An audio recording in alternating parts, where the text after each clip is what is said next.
पराई स्त्री के जाल में फंसा गांव का मुखिया मोह और वासना का आकर्षण क्षणिक होता है, लेकिन उसका मूल्य इंसान को जीवन भर चुकाना पड़ता है। सुरेश प्रसाद की यह कहानी सिर्फ बेलवा की नहीं, बल्कि हर उस इंसान की कहानी है जो मोह के कारण अपने कर्तव्यों से भटकता है और फिर पश्चाताप से रास्ता वापस पाता है। आज की यह कहानी केवल एक व्यक्ति के चरित्र की नहीं है, बल्कि यह जीवन के उन अनदेखे मोड़ों की कहानी है जहां इंसान अपने भीतर के राक्षस से जूझता है। जब इंसान का चरित्र गिर जाता है तो कैसे उसके हंसते खेलते परिवार में आग लग जाती है। आज की कहानी बहुत ही ज्ञानवर्धक है, इसलिए आप सभी से मेरा निवेदन है कि इस कहानी को अंत तक जरूर सुनें। बिहार के मधुबनी जिले में स्थित बेलवा गांव चारों ओर से हरियाली और शांति से घिरा हुआ था। चारों ओर सरसों की फसलें पीले कंबल की तरह फैली थी।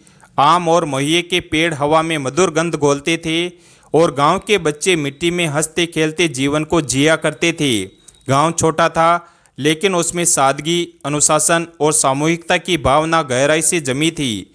यह कोई साधारण गांव नहीं था, बल्कि वहां का हर व्यक्ति एक दूसरे की पीड़ा को अपनी मानता था। शादी हो या मृत्यु, त्योहार हो या संकट, गांव एक परिवार की तरह एकजुट होता था।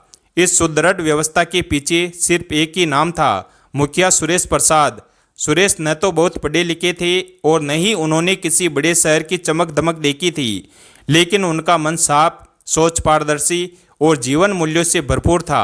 उनका उठना बैठना, बोलना, व्यवहार सब कुछ लोगों को एक भरोसा देता था कि यह व्यक्ति न्याय करेगा और समाज के लिए जिएगा। गांव वाले उन्हें स्नेह और श्रद्धा से गांव का गांधी कहते थे। सुरेश प्रसाद ने अपने कार्यकाल में कई विकास कार्य किए। गांव की टूटी पगडंडियां अब पक्की सड़कें बन चुकी थी। सरकारी स्कूल में शिक्षक नियमित रूप से पढ़ाने लगे थे। गांव में पानी की टंकी बनवाई गई। महिला स्वयं सहायता समूहों की स्थापना हुई और वृद्धों के लिए सामुदायिक भोजन योजना भी चलाई गई। यह सब इतना सुंदर लग रहा था मानो गांव किसी फिल्म की शूटिंग का हिस्सा हो। पर नियति कब किसी और कहाँ मोड़ दे, कहा नहीं जा सकता। एक दिन गांव के बाहर एक अनजान महिला आई। उसकी चाल ढाल कुछ अलग ही थी। नाम था शबनम। वह गांव के बाहर एक पुरानी कोठी में आकर रहने लगी। वह अकेली थी। चेहरे पर उदासी और आंखों में एक रहस्यमय चमक थी। शुरुआत में लोगों ने सोचा कि कोई गरीब औरत है, बेचारी विधवा होगी। कुछ लोगों ने दया दिखाते हुए उसे राशन पानी दिया। कुछ महिलाओं ने उसके लिए कपड़े दिए। लेकिन कुछ ही हफ्तों में माहौल बदलने लगा। गांव के नौजवान उसकी ओर आकर्षित होने लगे। वह किसी फिल्मी हीरोइन की तरह मुस्कुराती, बातचीत करती और उसकी चाल में ऐसी लचक थी कि आंखें उसी पर टिक जाती थी। पर सबसे अजीब बात तब हुई जब खुद गांव का मुखिया सुरेश प्रसाद भी अक्सर उसके घर जाने लगे। शुरुआत में लोगों ने चुप रहना ही बेहतर समझा। मुखिया जी है, कोई सरकारी काम होगा, ऐसा मानकर किसी ने कुछ नहीं कहा। लेकिन जब यह सिलसिला रोज का हो गया, तब गांव में फुसफुसाहटें शुरू हो गई। अब शबनम को गांव में खुलकर घूमते देखा गया। वो मंदिर भी जाती, चौपाल पर बैठती और यहाँ तक कि बच्चों को मिठाई भी बांटती। गांव की औरतें अब उससे चिढ़ने लगी थी। शबनम बहुत खूबसूरत थी। उसकी आंखों में जादू, मुस्कान में मोह और चाल में गजब की लचक थी। वह जानती थी कि कैसे पुरुषों को अपने जाल में फंसाना है। मुखिया सुरेश, जो कभी गांव के सबसे धर्मनिष्ठ और जिम्मेदार पुरुष माने जाते थे, अब धीरे धीरे शबनम के मोह पास में बंधते जा रहे थे। वो अब पंचायत की बैठकों में देर से आने लगे। स्कूल के निरीक्षण भूल गए। राशन वितरण में गड़बड़ियां होने लगी। गांव वालों की आंखों में अब आदर नहीं, सवाल थे। घर का माहौल भी बदल चुका था। लक्ष्मी देवी, सुरेश की पत्नी, ने सुरेश के बदलते व्यवहार को महसूस किया। अब वो देर से घर आते, अक्सर झूठ बोलते और बच्चों से भी चिड़चिड़ा व्यवहार करने लगे। बेटा अर्जुन, जो इंटर की पढ़ाई कर रहा था, एक दिन बोला, बाबूजी, गांव वाले आप पर उंगली उठा रहे हैं। सुरेश ने गुस्से में झाड़ दिया, ज़्यादा समझदार मत बन, अभी तू बच्चा है। घर में चूल्हा जल रहा था, लेकिन रिश्तों की आंच ठंडी पड़ रही थी। गांव के अन्य पंच और बुजुर्ग मुखिया सुरेश की कार्यशैली से नाराज होने लगे थे। गांव में पहली बार एक स्वर उठने लगा, मुखिया बदलना पड़ेगा। लेकिन गांव का नियम था कि कार्यकाल पूरा होने से पहले मुखिया को हटाया नहीं जा सकता था, जब तक कोई गंभीर आरोप ना हो। किसी के पास कोई ठोस सबूत नहीं था, लेकिन सबके दिल में दर्द था। अब शबनम खुलेआम गांव में घूमती थी। सुरेश उसके साथ मोटरसाइकिल पर घूमते, होटल में खाते पीते नजर आते। कुछ लोगों ने मोबाइल से फोटो भी खींची। धीरे धीरे यह बात आसपास के गांवों तक पहुंच गई। बेलवा गांव की प्रतिष्ठा धूमिल हो रही थी। शबनम ने अब पैसे मांगने शुरू किए, कभी सोने की चूड़ी, कभी साड़ी, तो कभी फोन। सुरेश मानो बेसुध हो चुके थे। उन्होंने गांव के विकास के लिए जो फंड आया था उसमें से लाखों रुपए शबनम पर उड़ा दिए और सरकारी रिकॉर्ड में झूठे बिल लगाए गए। एक दिन ब्लॉक ऑफिस से निरीक्षण के लिए टीम आई। उन्होंने पाया कि स्कूल की दीवारें अधूरी थी, सड़क टूटी थी और पानी की टंकी सूखी पड़ी थी।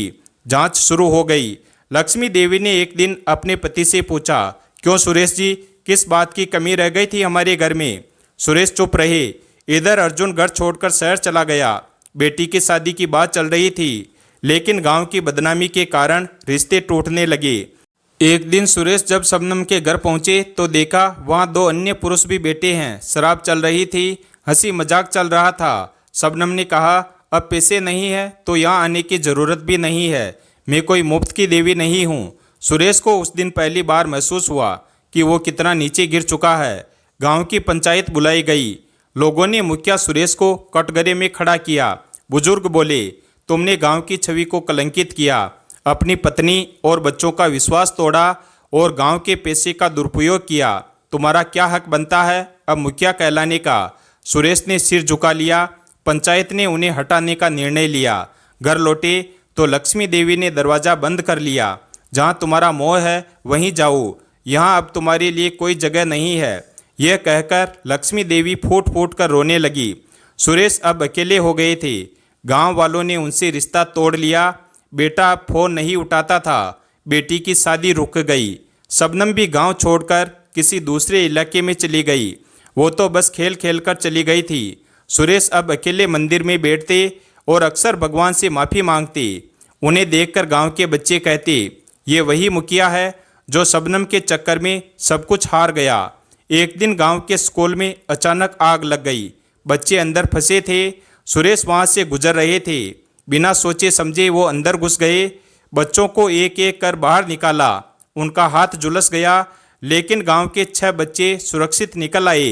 गांव वालों की आंखों में पहली बार फिर से सम्मान जगा। लक्ष्मी देवी भी आई और बोली, अगर वाकई पछतावा है तो फिर से गांव के लिए जीना सीखो। सुरेश ने फिर से गांव की सेवा शुरू की। अब वो मुखिया नहीं थे, लेकिन गांव ने उन्हें सलाहकार नियुक्त किया। अब उनका जीवन भले ही टूटा हुआ था, पर सेवा और सच्चाई से भरा हुआ था। हमें इस कहानी से ये सीख मिलती है कि रिश्ते, जिम्मेदारी और आत्मसम्मान सबसे बड़ा धन है। गिरना मनुष्य का स्वभाव हो सकता है, लेकिन उठना ही उसका धर्म होना चाहिए। मोह के मोहजाल में इंसान कभी कभी सही और गलत का फर्क भूल जाता है, लेकिन जब वह आत्मचिंतन करता है तो वही गलती उसका सबसे बड़ा शिक्षक बन जाती है। वीडियो अगर पसंद आया हो तो वीडियो को लाइक करें और हमारे चैनल शिवभक्त को सब्सक्राइब करें और अपने दोस्तों के साथ शेयर करें और कमेंट करके बताएं वीडियो कैसा लगा। धन्यवाद।